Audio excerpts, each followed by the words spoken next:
How's it going today, guys? I'm here with my 2021 Custom, and I'm going to be talking to you guys about 4 things that I dislike on this truck about 6 months into ownership now. So we're going to go ahead and we're going to start with the most inconvenient thing to me. We'll go on inside here, pop the hood.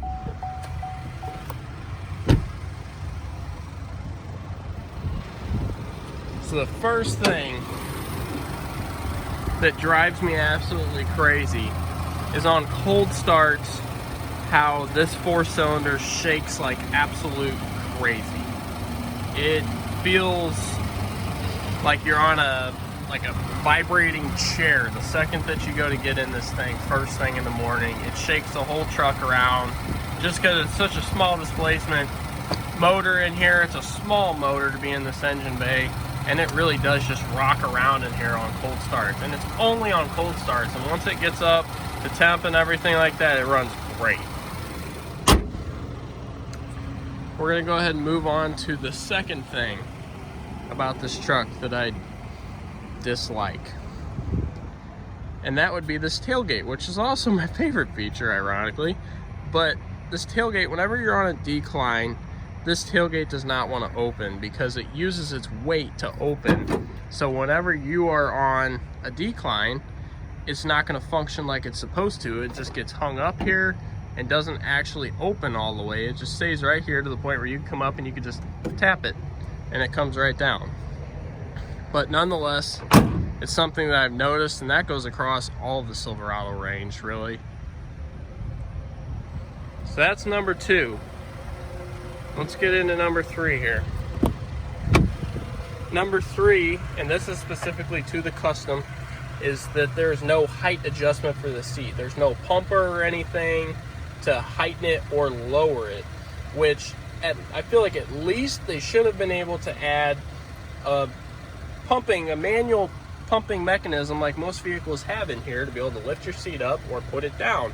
It just seems like a kind of normal thing to have in a vehicle, especially like this, where you have people who are shorter who want them, people who are taller who want them. You would think they would at least have something in here to lower the seat down or move it up. Maybe that's just me, but nonetheless, that's the third thing that I found that I dislike about this truck. And number 4, which you know going into it, is that there's no steering wheel controls for anything, which is fine. But the big thing is this screen here. It is the biggest inconvenience whenever you want to go in here, like say my gas light's on and I want to check and see what my fuel range is, and I'm driving down the highway.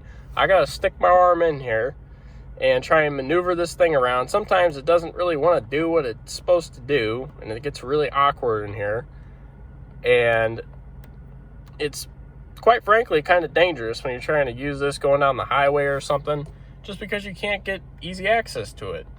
But later, since then, they've added a package of this truck, which is $400, so hardly anything, that adds the steering wheel controls and adds the nicer gauge cluster, so you have the controls here on your steering wheel to go through it. So really, it's just spending a little bit more money to get that, quite frankly. But nonetheless, those are the 4 things that I've found about this truck that I dislike. Other than that, ownership experience has been great. Just got the first oil change done yesterday. I'm roughly at about 5,000 miles. I've had absolutely no problems with this truck, knock on wood. And I absolutely love it. I think as far as the cab size, the shape, the bed, everything about the truck, I absolutely love it. It's kind of more of a sportier looking truck because it has this little cab spoiler there that I love a lot. Just overall, I love the way that the body lines are on it and everything. It's overall just a fantastic looking truck. And there's really not much that you can complain about for a vehicle like this. So with that being said, those are the 4 things that I've found, and I'm an extremely picky person with my vehicles. Those are the 4 things I found. So if there's anyone else who's got one of these that's got anything to add to the list, go ahead and comment down below. If you guys like this video, go ahead and hit that like button. And if you guys are interested in this kind of content, go ahead and hit that subscribe button, because I got plenty more coming on this truck. And we're going to be going through a build sheet, because I'm going to be buying another one of these here in the next couple of months. So we're going to go ahead and go through and pick out what exactly option wise I want for my next one. So go ahead and stay tuned. Like I said, hit that like button and subscribe, and stay tuned for some more videos. Take care.